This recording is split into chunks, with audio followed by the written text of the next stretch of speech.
Everyone good morning मेरे प्यारे बच्चे साथियों। आज से फिर आपको एक और सेशन आपका जबरदस्त होने वाला है।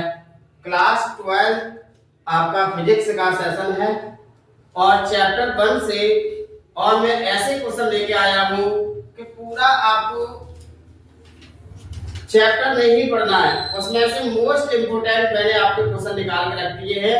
एक ही वीडियो में आपके सारे क्वेश्चन आपको क्लियर हो जाएंगे और ऐसे क्वेश्चन में लेके आया हूं जो आज से इस वीडियो में पिछले 10 साल से पूछे जाने वाले ऐसे क्वेश्चन हैं और एक ही वीडियो शॉर्ट वीडियो में आपके ये 10 क्वेश्चन आपको यहाँ पर मैं लेकर के आया हूं और बड़े अच्छे अंक यहाँ पर मार्क्स आप अच्छे से तैयारी करके और यहाँ पर अंक प्राप्त कर सकते हैं। तो चलो देखते हैं क्या हमारे क्वेश्चन है। क्लास 12 का आपका फिजिक्स का सेशन है और मैं एक बात और कहूंगा बच्चों से कि सभी बच्चे इस वीडियो को ज्यादा से ज्यादा सेशन को प्रमोट करें और शेयर कर दें, लाइक कर दें और तब यहाँ पर आकर के इस वीडियो को देखें और एंड तक इस वीडियो को देखें, बीच में रोक करके वीडियो को ना देखें। अगर जो छात्र छात्राएं वीडियो को देख रहे हैं वो पूरा एंड तक देखेंगे तभी आपको इसमें आपका इंपोर्टेंट क्वेश्चन आपको दिखाई देंगे।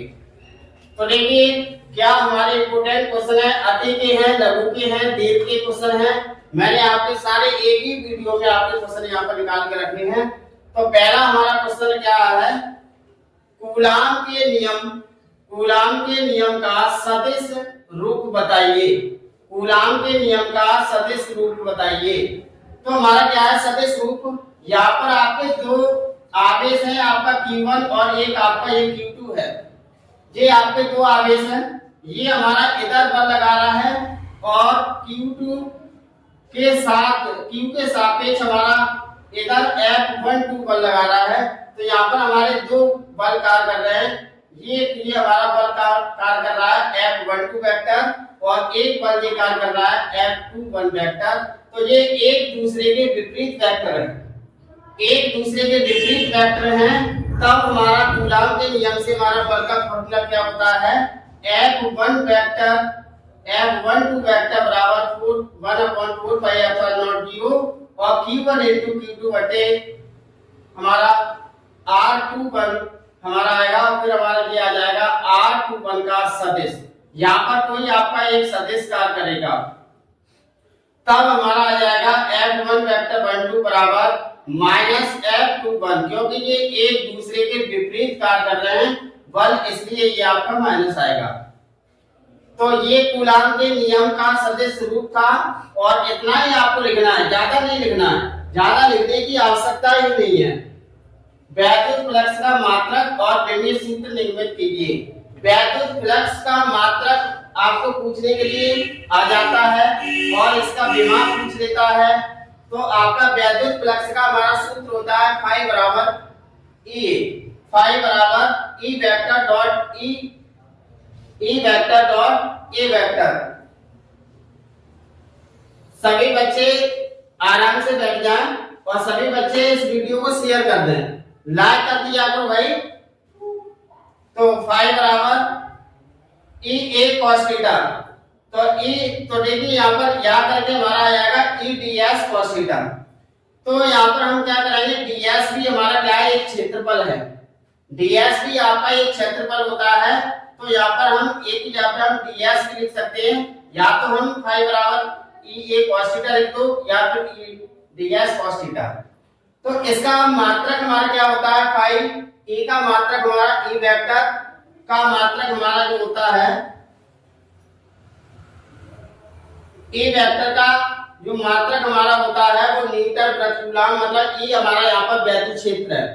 तो वैद्युत क्षेत्र का हमारा मात्रक होता है न्यूटन प्रति कूलम और इनटू में आपका ए का मात्रक हमारा जो होता है वो हमारा एरिया होता है, क्षेत्रफल होता है। तो क्षेत्रफल का मात्रक हमारा होता है मीटर स्क्वायर। तो इसका मात्रक आ जाएगा न्यूटन मीटर स्क्वायर बटे कूलम, या फिर हम कह सकते हैं दूसरा मात्रक इसका वोल्ट मीटर भी होता है। अब हम क्या करेंगे, इसकी विमा निकालेंगे। तो विमा हम कैसे निकालेंगे, न्यूटन मतलब हमारा F बल होता है और मीटर मतलब क्षेत्रफल का हमारा मीटर स्क्वायर हमारा क्षेत्रफल होता है। तो F बल का हमें विमा हमारी होती है ml/-2 और क्षेत्रफल की विमा होती है L²। तब हमारा यहाँ क्या आएगा 80 हमारा ऊपर चला जाएगा L² और A कह रहा आपका हो जाएगा 3 और T और ये हमारा T नीचे से ऊपर जाएगा तो ये भी माइनस पावर बना लेगा तो -3 और ये पे भी पावर करना है अभी ऊपर ले जाएंगे तो ये भी आपकी -2 हो जाएगी। इस तरीके से आपका ये हमारा निकल के आएगी कि विमा ml3 A इनवर्स। तो ये हमारा वैक्टर फ्लक्स की हमारी विमा है और ये हमारा इसका मात्रक हो गया न्यूटन मीटर स्क्वायर प्रति कूलम। अगला क्वेश्चन आपका क्या है गॉस की प्रमेय। गॉस की प्रमेय ज्यादा आपको लेंथ में लिखना जरूरत नहीं है और ये भी आपकी गॉस की प्रमेय आपको पूछ ली जाती है 2 या 3 नंबर में। आपका बड़ा इंपॉर्टेंट हमारे लिए टॉपिक है गॉस की प्रमेय।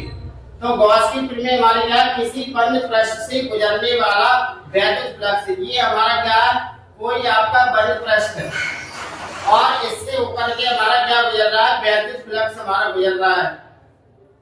इससे होकर के हमारा क्या गुजर रहा है वैद्युत फ्लक्स हमारा गुजर रहा है। तो उस पृष्ठ से परिबद्ध ये वाला हमारा पृष्ठ है इसके परिबद्ध कुल वैद्युत आवेश का 1/ε0 गुना होता है। 1/ε0 गुना होता है।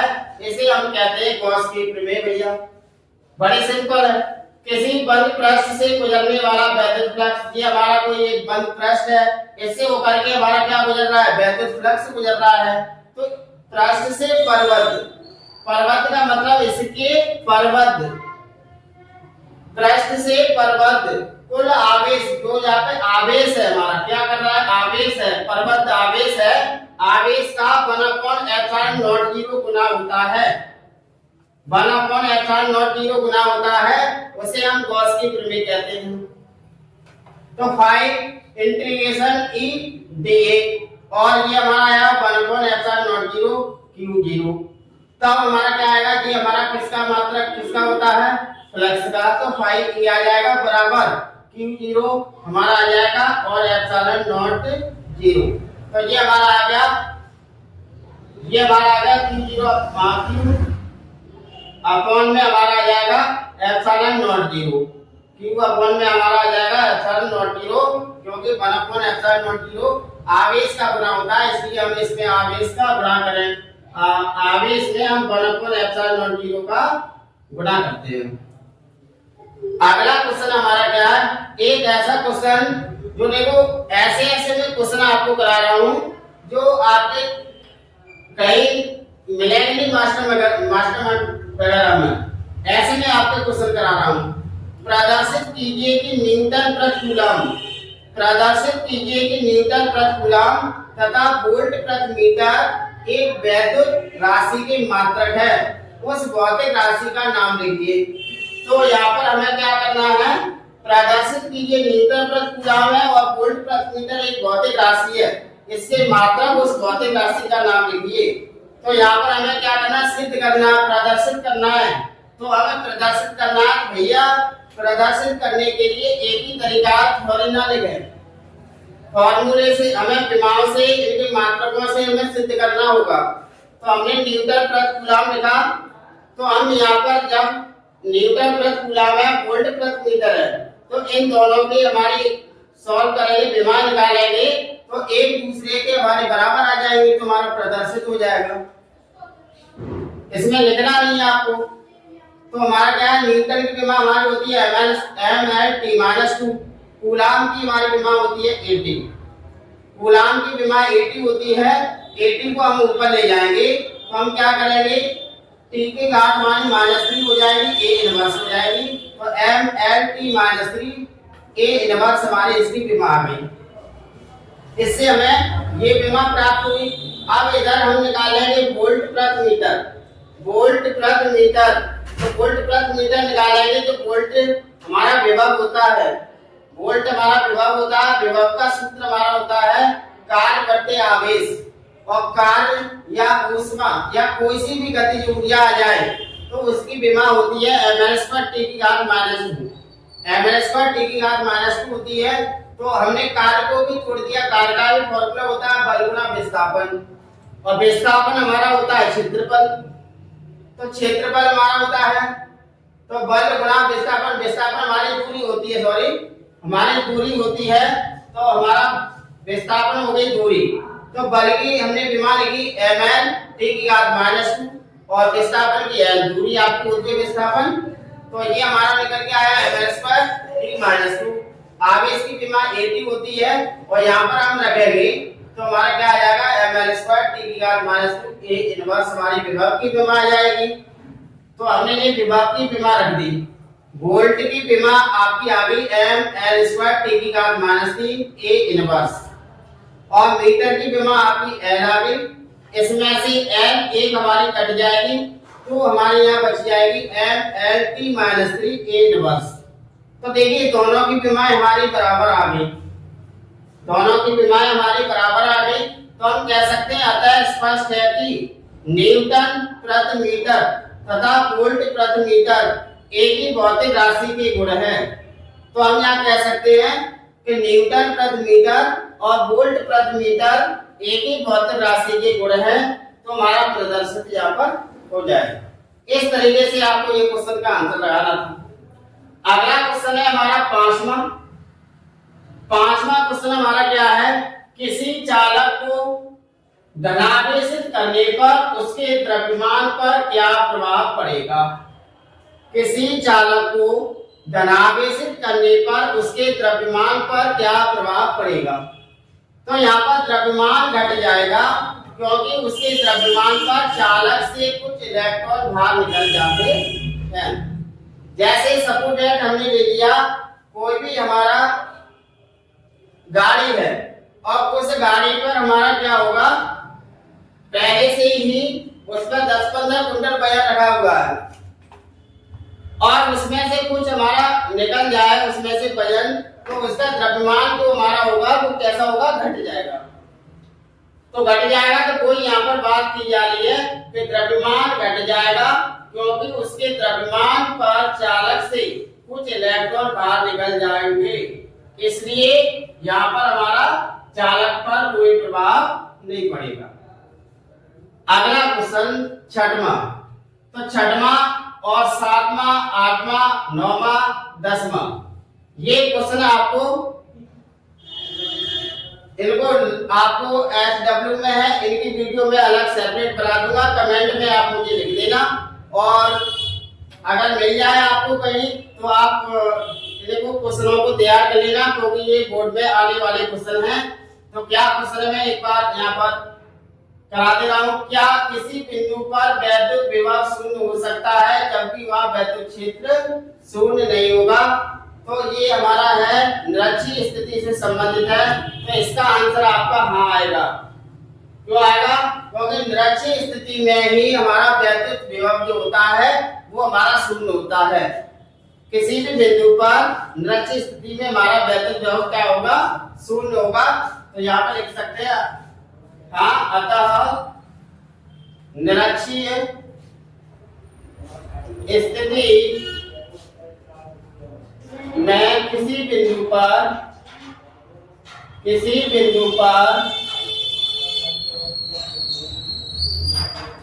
वैद्युत क्षेत्र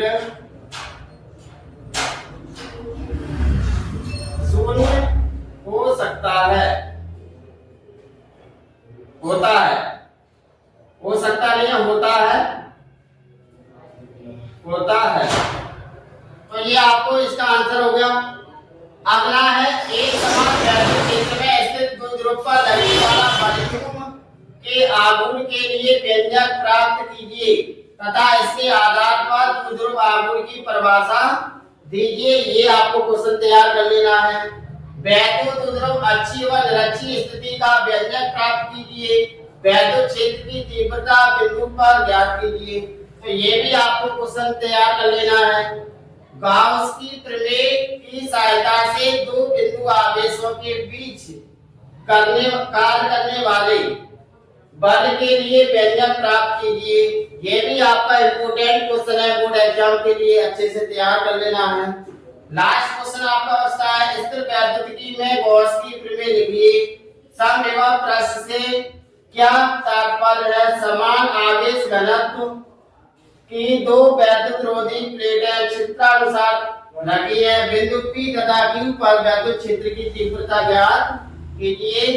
तो ये भी आपको क्वेश्चन अच्छे से तैयार कर लेना है और ये आपका पूरे चैप्टर का निचोड़ था, दोनों चैप्टर का फर्स्ट और सेकंड।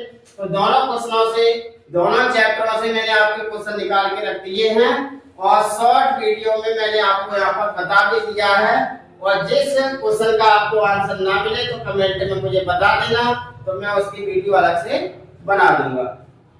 और इस वीडियो को शेयर जरूर कर दिया करें और लाइक भी कर दिया करें और चैनल को सब्सक्राइब कर लें और अपने साथियों को ज्यादा से ज्यादा इस सेशन में जोड़ने का जोड़िए।